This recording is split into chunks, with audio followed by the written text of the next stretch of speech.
Corona virus ने दुनिया की काया ही पलट दी है। मईशत के हिसाब किताब को हिलाकर रख दिया है। बड़े बड़े कारोबार अचानक जमीन पर आ गए हैं, मगर कुछ कारोबार हैं जिनकी चांदी हो गई है। तेल जिसके लिए जंगें होती रहीं, आज वो इस कदर वाफिर मिकदार में मौजूद है कि उसे रखने की ना जमीन पर जगह है ना समंदर में। कीमत इतनी गिरी कि बड़ी बड़ी कंपनियां दिवालिया होने को हैं, मगर सोने की कीमतें उरूज पर जा रही हैं। तेल ने -40 की कीमत देखी थी, अब यह कहा जा रहा है कि मनफी $100 भी जा सकता है और सोना $3000 तक जा सकता है। यानी आज अगर आपको 1 तोला सोना 1 लाख रुपए का मिलता है तो आने वाले सालों में 1,80,000 रुपए फी तोला हो सकता है, मजीद ऊपर जा सकता है। इस वबा के दौरान बड़े बड़े कारोबार ठप हो गए हैं और कुछ कारोबार इस कदर ऊपर गए जो इनके अपने जहनो गुमान में भी नहीं था। कोरोना वायरस की वजह से दुनिया में गाड़ियों का कारोबार ठप हो गया है, मगर ऑस्ट्रेलिया में साइकिलें टॉयलेट पेपर की तरह बिक रही हैं। केबल ऑपरेटर्स को नुकसान का सामना है, मगर नेटफ्लिक्स और डिज्नी जैसे डिजिटल स्ट्रीमिंग सर्विस पर लोगों की आमद ही आमद है। बड़े बड़े स्टोर्स बंद हो चुके हैं, सामान पड़ा पड़ा एक्सपायर होता जा रहा है, मगर ई कॉमर्स जाइंट अमेजॉन जो पहले से ही दुनिया की टॉप कंपनी है, उसके शेयर्स की कीमत में बेपनाह इजाफा हो रहा है। दुनिया के अमीर तरीन बिजनेसमैन जेफ बेजोस की कंपनी अमेजॉन, जो एक ऑनलाइन रिटेलर है और जो अपने कस्टमर्स को हर किस्म की सर्विसेज, जरूरी साजो सामान, खाने पीने की अशिया की मुंतकली को अपने डिजिटल प्लेटफॉर्म के जरिए यकीनी बनाती है।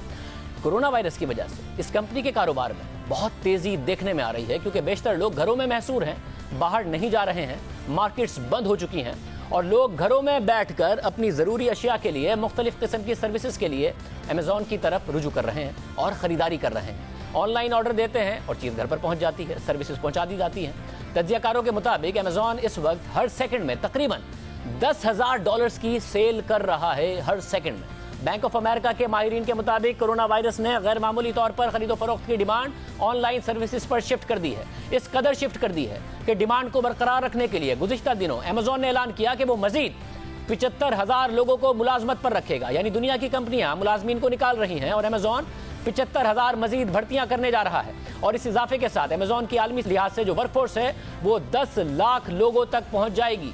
हैरानकुन तौर पर जहां अमेरिकी मार्केट्स में ब्लड बाथ देखने में आया, बड़ी बड़ी कंपनियों के शेयर्स गिरते रहे, वहीं गुज़िश्ता महीने में अमेजॉन के शेयर्स में 42% इजाफा देखा गया एक महीने में और उसकी कीमत तारीखी रिकॉर्ड के साथ $2400 पर पहुंच गई। और इस कीमत के साथ अमेजॉन के कारोबार की वैल्यू $1200 अरब लगाई जा रही है, यानी $1 ट्रिलियन से भी ज्यादा, यानी पाकिस्तान की मईशत का 4 गुना सिर्फ एक कंपनी। अमेजॉन जो माइक्रोसॉफ्ट और एप्पल के बाद अमेरिका की तीसरी बड़ी कंपनी का दर्जा रखती है, उसके मालिक जेफ बेजोस इस कंपनी के 11% शेयर्स के मालिक हैं और इन शेयर्स की मालियत कुछ अर्से पहले तक $132 अरब तक थी। लेकिन कोरोना वायरस के बहरान ने अमेजॉन के शेयर्स की मालियत जो उनके पास है उसको बढ़ा दिया, जिसके बाद जेफ बेजोस की नेटवर्थ $13 अरब के इजाफे के साथ $145 अरब तक पहुंच चुकी है। यानी इस वक्त वो दुनिया के दूसरे अमीर तरीन शख्स बिल गेट्स की जो नेटवर्थ है उससे $40 अरब ज्यादा रखते हैं। इतना बड़ा फासला है उनके और बिल गेट्स के दरमियान। माहिरीन के मुताबिक कोरोना वायरस के बहरान में अमेजॉन की हर तरफ से चांदी हो रही है और बहरान के दौरान उनके कारोबार में सबसे अहम कारोबार उन्हीं का रहेगा। यह भी कहा जा रहा है कि जितनी भी कंपनियां हैं जो इस बहरान से फायदा उठा रही हैं, उनके मुकाबले में अमेजॉन एक वाज़े तौर पर फातेह के तौर पर उभरा है। और माहिरीन के मुताबिक अमेजॉन के शेयर्स की कीमत $2800 तक जा सकती है। यानी जो छोटे बड़े दुकानदार हैं, रिटेलर्स हैं, कारोबारी लोग हैं, उन्हें इस बहरान ने ठप करके रख दिया है और अमेजॉन की चांदी ही चांदी है। और ये मामला सिर्फ इस कारोबार तक महदूद नहीं है, बल्कि सिनेमा घर तबाह हो रहे हैं। कोरोना वायरस की वजह से उनकी बंदिश ने एक बड़े कारोबारी तबके को जमीन पर गिरा दिया है। बड़े बड़े प्रोडक्शन हाउसेस की फिल्में चलाने के लिए जगह नहीं, मगर इस वक्त दुनिया भर में खेल और तफरीह के प्रोग्राम्स मुअत्तिल भी हो चुके हैं और टीवी के जो केबल पैकेजेस हैं वो इस किस्म के प्रोग्राम्स के जरिए नाजरीन को अपनी तरफ खींचते थे। अब वहाँ भी सन्नाटा ही सन्नाटा है, क्योंकि खेलों के मुकाबले नहीं हो रहे हैं, इसलिए टीवी पर कुछ नहीं दिखाया जा रहा। लोग अपने केबल कनेक्शंस मनसूख कर रहे हैं और इसका फायदा भी एक बड़ी कंपनी तेजी के साथ उठा रही है और उस कंपनी का नाम है नेटफ्लिक्स, जिसकी जनवरी से लेकर मार्च तक जो सब्सक्रिप्शन हुई है वो तवक्कात से बहुत ज्यादा है। बरतानवी अखबार द गार्जियन के मुताबिक कंपनी ने गुज़िश्ता दिनों ऐलान किया है कि दुनिया भर में इन 3 महीनों के अंदर उसकी सर्विस को 1,57,00,000 लोगों ने सब्सक्राइब किया है। जी हाँ, 3 महीनों के अंदर 1,57,00,000 नाजरीन का इजाफा जिन्होंने रजिस्टर किया है, जिसके साथ नेटफ्लिक्स के मजमूई सब्सक्राइबर्स की तादाद 18,30,00,000 हो गई है। CNN के मुताबिक 2019 के शुरुआती 3 महीनों के मुकाबले में 2020 के शुरुआती 3 महीनों में नेटफ्लिक्स मुनाफे में दुगना इजाफा हुआ है। यानी पहले यह फायदा $344 मिलियन का था, जो और अब मुनाफा $709 मिलियन का है, जबकि उसका टोटल रेवेन्यू 28% इजाफे के साथ $5 अरब 70 करोड़ पर खड़ा है। माहिरीन के मुताबिक जब तक दुनिया में खेल नहीं होंगे उस वक्त तक केबल कनेक्शन से लोग दस्तबरदार होते रहेंगे, क्योंकि स्पोर्ट्स की वजह से ही लोग रिवायती केबल पैकेजेस पर इन्हिसार कर रहे थे। और जब खेलों की तकारीब और मुकाबले ही नहीं होंगे तो लोग इंटरटेनमेंट के लिए कम कीमत पर लाइव स्ट्रीमिंग की तरफ तवज्जो देंगे और रुजू करेंगे। इस पूरे मामले में तेजी इसलिए हो रही है क्योंकि इस वक्त लोग घरों में महसूर हैं, कोई खास काम करने को नहीं है और तफरी वक्त गुजारने का सबसे अहम जरिया है। और नेटफ्लिक्स जैसी जो स्ट्रीमिंग है सर्विस एक बेहतरीन इंटरटेनमेंट के तौर पर मकबूल होती जा रही है। और इसके कुछ शोज़ ने हाल ही में रिकॉर्ड्स कायम किए हैं, जिससे दुनिया कोरोना जैसी वबा के बाद घरों में महसूर हुई है। इस दौरान 6 करोड़ 40 लाख लोगों ने नेटफ्लिक्स की एक डॉक्यूमेंट्री टाइगर किंग को देखा है। लेकिन नेटफ्लिक्स कब तक इसका फ़ायदा उठाएगा, एक मसला है, और वो ये है कि खुद नेटफ्लिक्स के मुताबिक कोरोना वायरस की वजह से दूसरे कई स्टूडियोज़ और नेटवर्क्स की तरह नेटफ्लिक्स ने भी अपने ओरिजिनल कंटेंट की प्रोडक्शन 13 मार्च से बंद कर दी है। नेटफ्लिक्स के मुताबिक दुनिया भर में प्रोडक्शन बंद है और वो खुद भी इसका शिकार है, मगर उनके पास इस साल के लिए कंटेंट मौजूद है। इस वबा से सिर्फ नेटफ्लिक्स फ़ायदा नहीं उठा रहा, बल्कि हाल ही में नेटफ्लिक्स के हरीफ कंपनी के तौर पर सामने आने वाली डिज्नी प्लस की सब्सक्रिप्शंस ने भी रिकॉर्ड तोड़ दिया है। फरवरी से लेकर अब तक उसकी सर्विसेज इस्तेमाल करने वालों की तादाद दुगनी होकर 5 करोड़ तक पहुंच चुकी है। यानी 5 महीने में डिज्नी प्लस 5 करोड़ सब्सक्राइबर्स के साथ तेजी से आगे बढ़ रहा है। और नेटफ्लिक्स को इस स्टेज पर आने के लिए 7 साल लगे थे। 3 फरवरी तक डिज्नी प्लस के सिर्फ 2 करोड़ 80 लाख सब्सक्राइबर्स थे।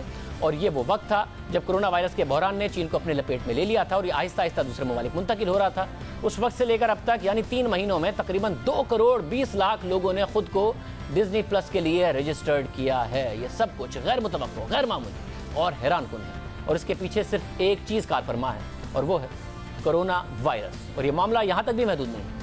कोरोना वायरस की वजह से दुनिया के कई ममालिक को लॉकडाउन का सामना है, सफरी पाबंदियां हैं, ट्रेवल इंडस्ट्री तबाही होकर की तरफ जा रही है, लोग बेरोजगार हो रहे हैं और हवाई जहाज़ एयरपोर्ट पर कई दिनों से खड़े हैं। ये तस्वीरें जो आप इस वक्त अपनी स्क्रीन पर देख रहे हैं, जहां हवाई जहाज़ों की कतारें लगी हुई हैं और वो कई दिनों से बेकार खड़े हैं। इसमें ब्रिटिश एयरवेज़ के हवाई जहाज़ मौजूद हैं, अमेरिका की डेल्टा एयरवेज़ के हवाई जहाज़ मौजूद हैं, अमेरिका की साउथ वेस्ट एयरवेज़ के हवाई जहाज़ आपके सामने इस वक्त स्क्रीन पर हैं जो कि एयरपोर्ट पर खड़े हैं, बरतानिया की जेट एयरवेज़ के हवाई जहाज़ इस वक्त आपके सामने स्क्रीन पर हैं, एयर चाइना के हवाई जहाज़ इस वक्त इस्तेमाल नहीं हो रहे, वो एयरपोर्ट्स पर खड़े हैं, कोरियन एयरवेज़ के हवाई जहाज़ इस्तेमाल नहीं हो रहे, वो भी एयरपोर्ट्स पर खड़े हैं। सस्ती एयरलाइंस जो यूरोप में ऑपरेट करती हैं दूसरे ममालिक में, उनके हवाई जहाज़ इस वक्त एयरपोर्ट्स पर खड़े हैं। रायन एयरवेज़ के और ईजी जेट एयरवेज़ के जहाज़ इस वक्त आप स्क्रीन पर देख रहे हैं कि किस तरह एयरपोर्ट्स पर खड़े हैं और इनको ये इस वक्त नहीं फ्लाई कर सकते। ये इस वक्त जदीद दुनिया को पेश आने वाले बहरान की एक झलक है। मामला यहाँ तक भी महदूद नहीं है, गाड़ियाँ इस्तेमाल नहीं हो रही हैं और गाड़ियों की इंडस्ट्री तबाही के दहाने पर पहुँच रही है। बड़ी बड़ी कंपनियों की प्रोडक्शन बंद हो चुकी है, लोग बेरोजगार हो रहे हैं, लेकिन इस बहरान में भी कोई और फ़ायदा उठा रहा है। और फ़ायदा उठाने वाली साइकिलें बनाने वाली कंपनियां हैं और जिस तरीके से फ़ायदा पहुंच रहा है वो भी तारीखी है। ऑस्ट्रेलिया में खुद इस इंडस्ट्री के माहिरीन कह रहे हैं कि साइकिल्स ऐसे बिक रही हैं जैसे कोरोना वायरस आने के बाद टॉयलेट पेपर्स बिक रहे थे। साइकिल्स की फ़रोख्त इतनी तेज़ हो गई है कि ऑस्ट्रेलिया की हुकूमत से दरख्वास्त की गई है कि सड़कों पर साइकिलिंग के रास्ते को बढ़ाया जाए ताकि ट्रैफिक कम हो। गुज़िश्ता माह से जब कोरोना वायरस ने शिद्दत पकड़ना शुरू की, ऑस्ट्रेलिया में साइकिल फ़रोख्त करने वाले परेशान हो गए हैं कि वो ख़रीदारों को हैंडल कैसे करें। दुकानों पर इतने फ़ोन्स आ रहे हैं कि दुकानदार अजियत का शिकार हो गए हैं। टॉयलेट पेपर्स जिस तरह मार्केट से गायब हो रहे थे, साइकिल्स के साथ भी ऑस्ट्रेलिया में यही सब हो रहा है। जब कोरोना वायरस शुरू हुआ तो ऑस्ट्रेलिया में साइकिल फ़रोख्त करने वाली कंपनियों को लगा कि अब सब कुछ बंद हो जाएगा, मगर डिमांड इतनी बढ़ गई है कि बड़े बड़े स्टोर मालिकान ने अपने मुलाजमीन को एक्स्ट्रा शिफ्ट पर रखना शुरू कर दिया है। जहाँ एक तरफ लोग मुलाजमत से फारिग कर रहे हैं, वहाँ या एक्स्ट्रा शिफ्ट दे रहे हैं। जहाँ साइकिल फ़रोख्त हो रही है वहाँ हफ्ते वाले दिन भी $10,000 से लेकर $40,000 तक की सेल्स हो रही हैं। यानी गाड़ियाँ नहीं चल रही हैं, घर बैठने से लोग बेजार आ गए हैं। सोशल डिस्टेंसिंग और एक्सरसाइज को बरकरार रखने के लिए साइकिल पर सफ़र ने इस कारोबार को उरूज पर पहुँचा दिया है। ये सब कुछ दुनिया में हो रहा है, कहीं सब कुछ मनफी है और कहीं सब कुछ मस्बत है। कोरोना वायरस ने अब 3 माह में दुनिया को बदल कर रख दिया। इजाज़त दीजिए, अल्लाह हाफ़िज़।